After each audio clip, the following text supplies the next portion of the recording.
My name is Danielle. My name is Cassidy. We love you, Glama! Oh, I love you too, Glama girls.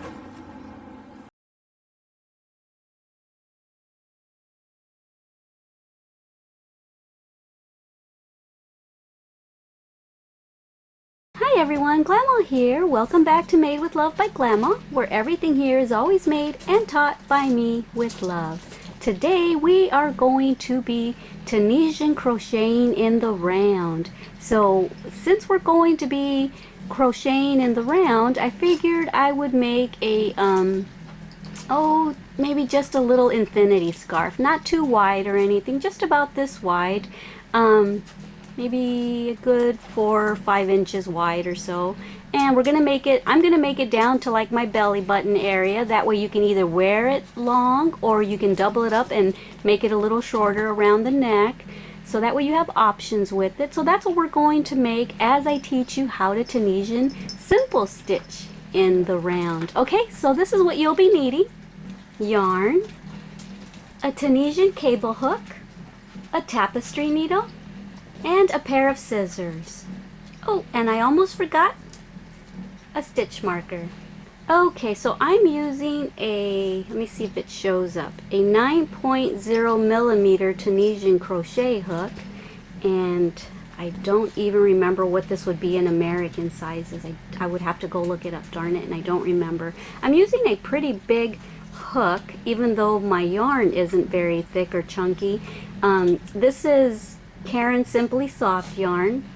It's got some pastel colors. I figured with spring coming soon. I know that in a lot of different countries and in a lot of the states that I've been watching on the news, y'all are still having snow and blizzards and negative 20 and 30 degree weather, and but around here in Texas it's starting to become spring, so I'm going to use some spring colors, and maybe using spring colors will get you in a warmer mood.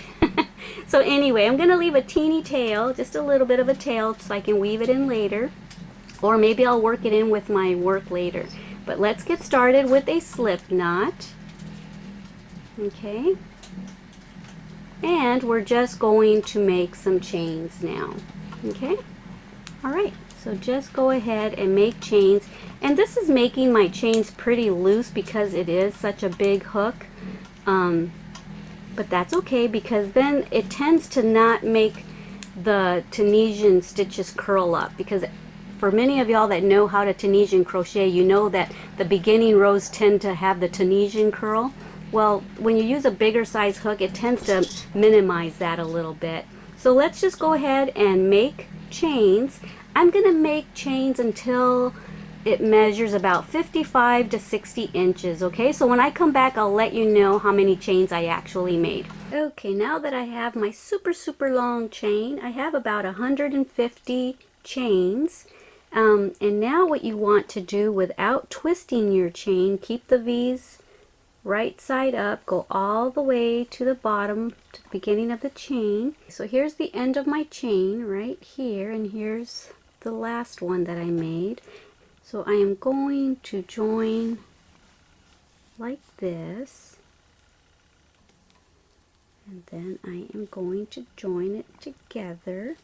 Okay, and so now here is the very last, here's the very last chain that I made, and I'm going to put a stitch marker there so that I know when I come to the end of that chain.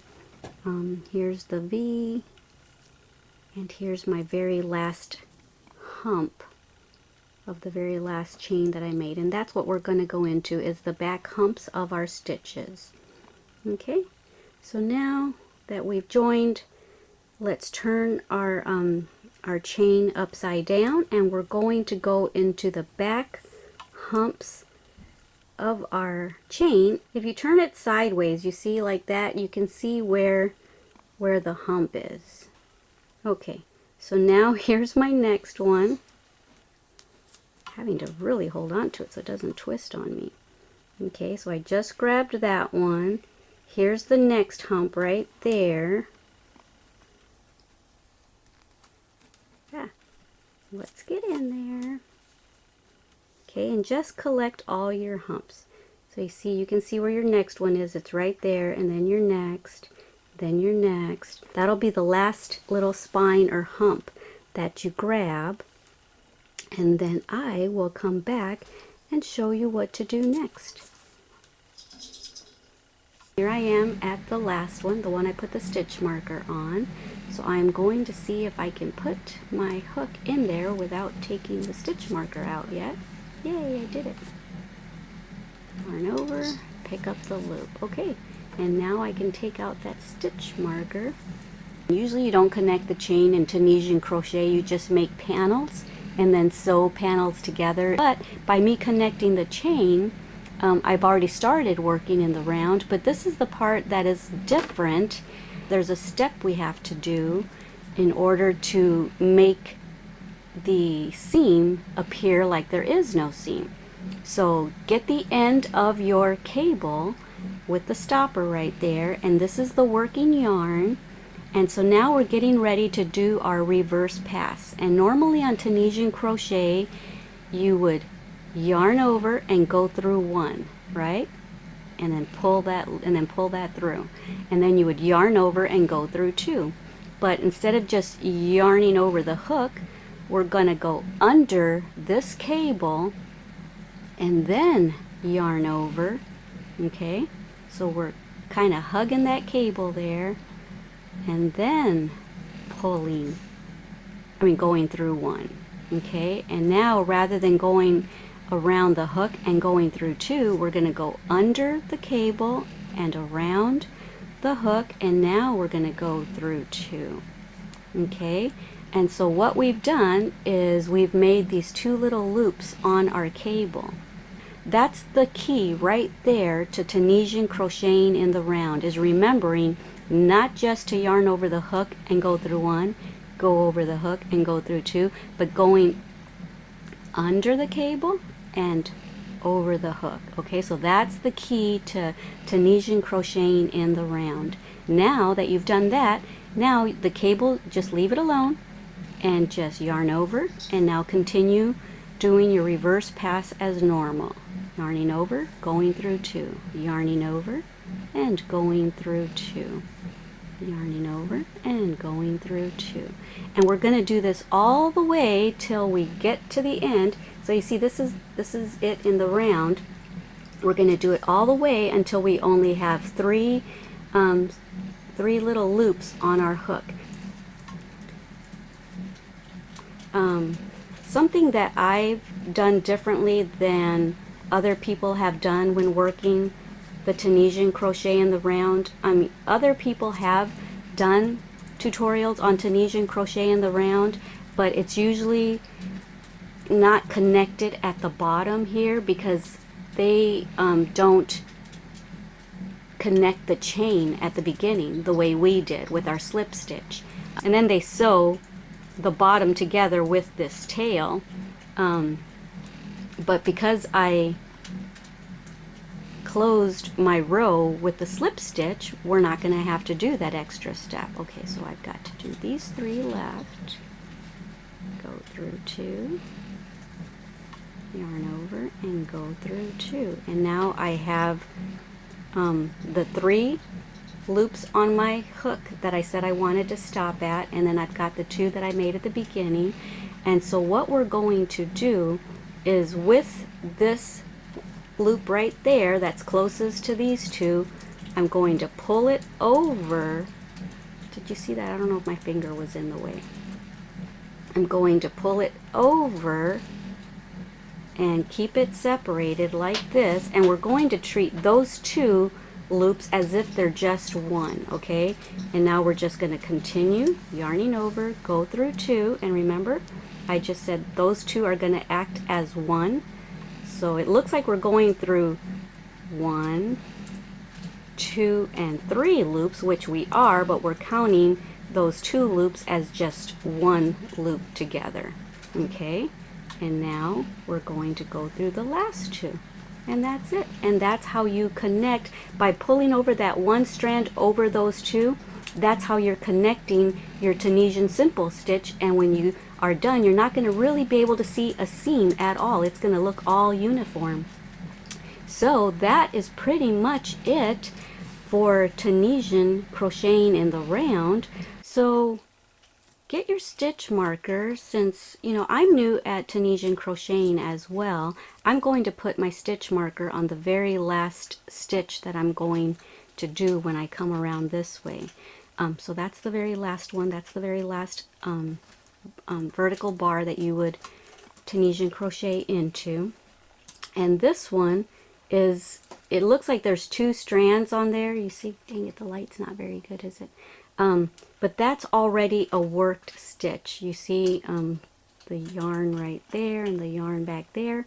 So that stitch is already worked, and we have the loop up here. So we're going to move on to this stitch right there. We're going to go between that one and that one. We're going to go between, and we're going to pick up a loop, yarn over, and there. Now we've got 2 stitches worked.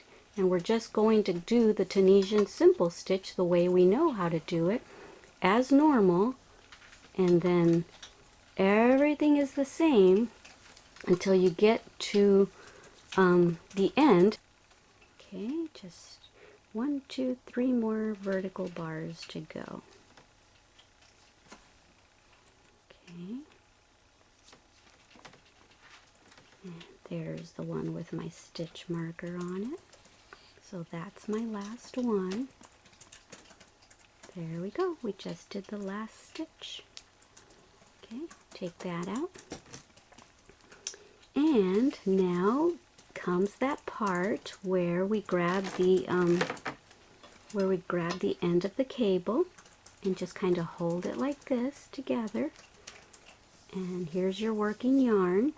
Okay, and you're going to go under the end and over the hook, and we're going to go through 1 bar. And we're going to do the same thing. Go under the cable and over the hook, and now we're going to go through 2 bars for our reverse pass.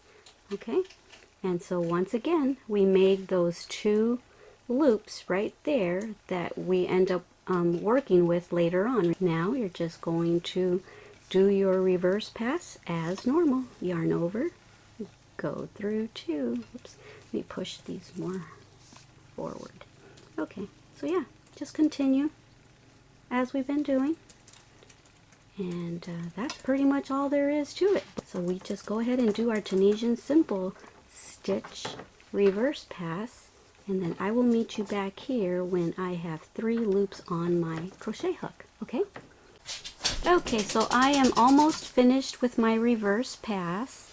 And I'm sure you just noticed my little stitch marker there, because the biggest thing that I forget to do when I'm Tunisian crocheting in the round, I forget to leave 3 loops on my hook so that I can do the little tip thing that we need to do, the little trick for Tunisian crocheting in the round. So I went ahead and put a stitch marker there so that I remember, oh yeah, that's right, stop and leave 3 on your hook. So that's what that stitch marker is there for. And now let me just finish. Go through 2. And go through 2. And now there's my 3rd. So that's my last one. Okay. So now we're going to do that trick again, where we bring this one right here over. You see how these 2 stay connected together because of that vertical bar holding them together? That's why I consider those 2 one, because you see how these can be separated. These are together. So we're going to consider those 1. So we're going to bring this one over it, okay? And now we're going to continue our reverse pass as normal. And now we're going to go through that one and those 2 that we are considering 1. It's a little tricky to do, okay? And now we're going to go through those last 2. Alrighty. Alright, so now we are at the end, and you see how nice and uniform it looks. You can't even tell that there's a seam. And so now this stitch is already worked. There's the loop for it. So now go into the next vertical bar, pick up a loop, go into the next vertical bar, pick up a loop, go into the next one, pick up a loop, and that's it. Okay, so now we are finished with our forward pass, and so now we're going to grab the cable with the stopper, and we're not just going to yarn over the hook and go through one, we're going to go under the cable and around the hook, and then we're going to go through one. Okay, and now we're going to do that one more time. Under the cable and around the hook, and now go through two. Okay, and there's those two loops that we consider as one on the stopper. Now you can just kind of tug this, and once you've made those two loops, you can tug on the cord and join those two loops with the rest of the loops. Okay, and so now just do your reverse pass as normal. Let me push some of these stitches up. Yarn over your hook, and go through two, yarn over your hook, go through two, yarn over, go through two. And remember how last time I said that I put a stitch marker over here at the end? There's the two that we consider one, and then 1, 2, 3. I will put my stitch marker there to know that I'm getting close to the end where I need to do my next little step for Tunisian crocheting in the round. Okay, see ya at the end of the row. Okay, so here I am nearing the end of my reverse pass, and there's my stitch marker reminding me that I have to have 3 loops on my hook in order to do our little step for the Tunisian crochet in the round. So there, I have my 3, and here's the 2 that we consider to be 1. I'm going to bring this one over.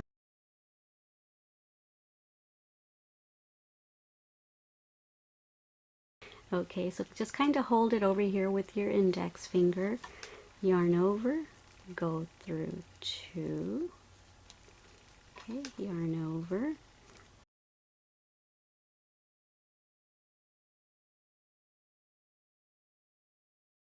yeah, and then I go through the last 2.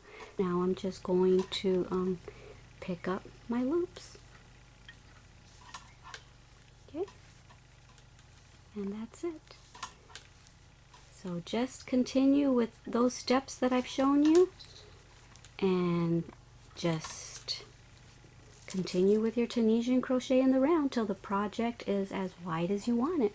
Alrighty guys, I'll be back when mine's as wide as I want mine to be. Bye. Okay, so I think I'm going to stop here. And I've only got, let me see, 1, 2, 3, 4, 5, 6, 7, 8, 9, 10, 11 rows of Tunisian crocheting, and I think that's about as wide as I'm going to have this, because it is spring, it is for spring, so I don't want a really thick scarf. And here's the seam, you can barely see it, so you see this is a really nice way to Tunisian crochet in the round. And with my little handy dandy little Hello Kitty tape measure, I'm going to show you that this is probably close to, yeah, see, it's 4 inches. Okay, so it's 4 inches, and I love this Hello Kitty tape measure. The only thing I don't love is that the front side has the centimeters, because I guess in Japan and most other countries they use the metric system. So my inches are in the bag where you can't see her face, but that's okay.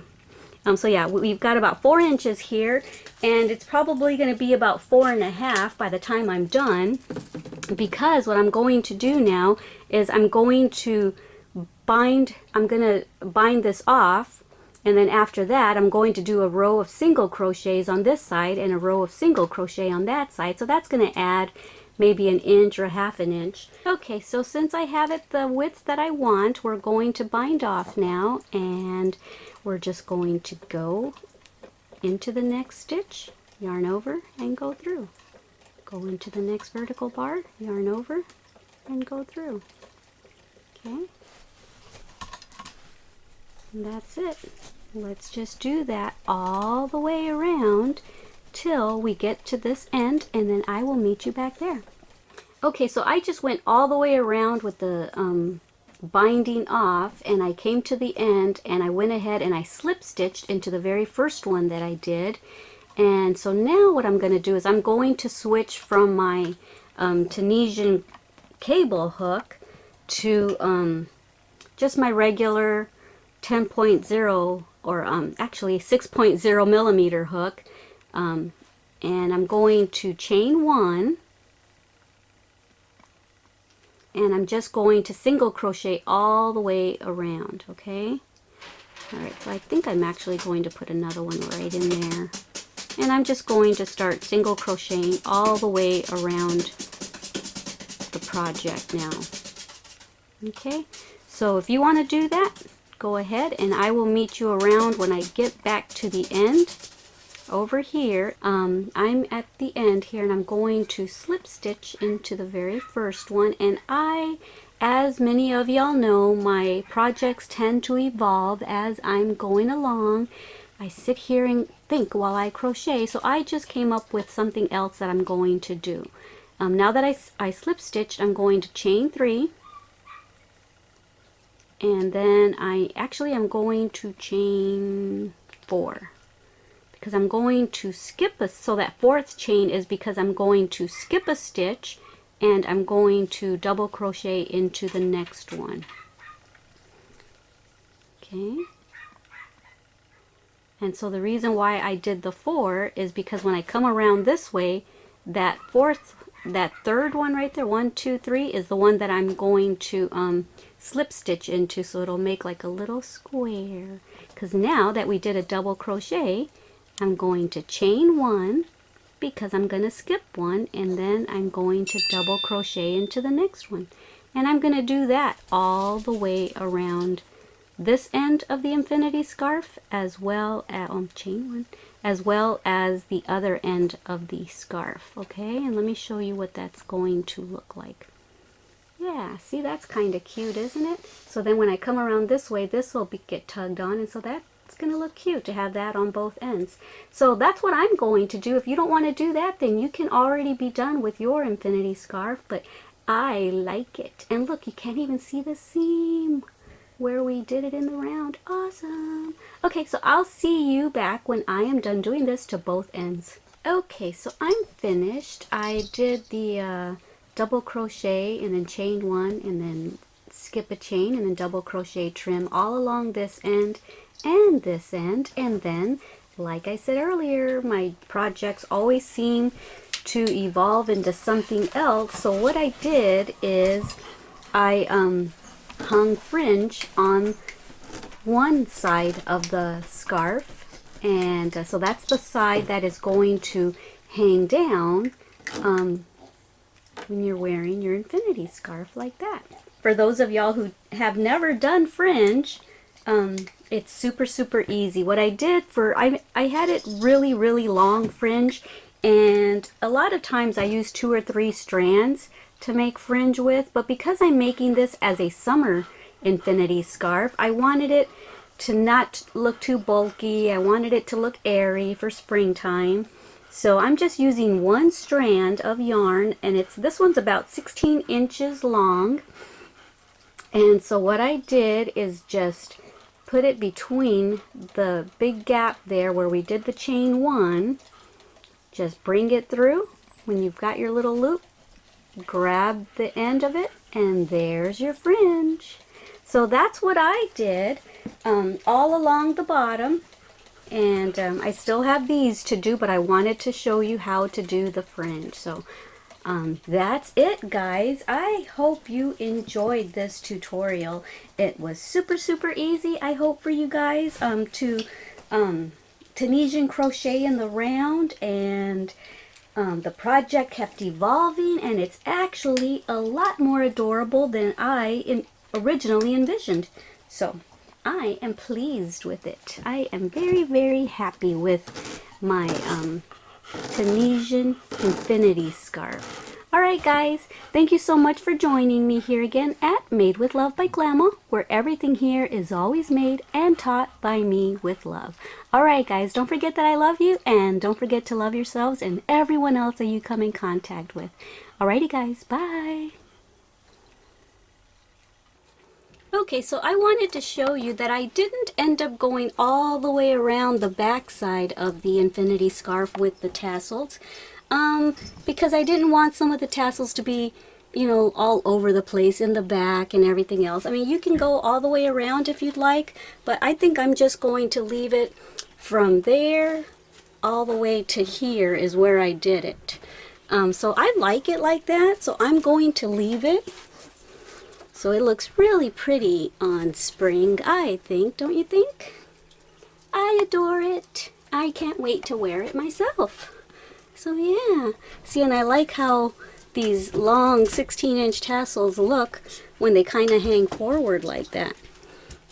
So it appears as if they're shorter and then they get gradually longer, but they're not. They're just the same length. They're just laying nicely sideways like that.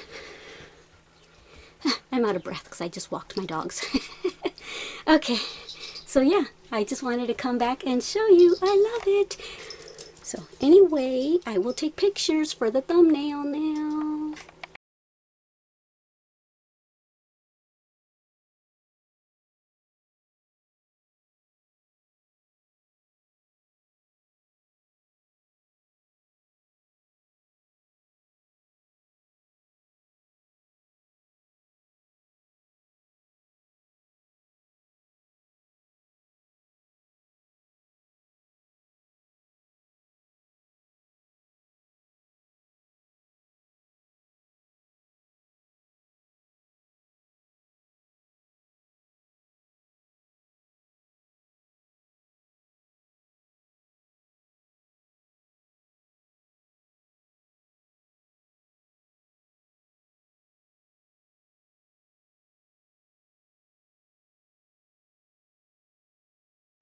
Thank you for watching our Glama's channel.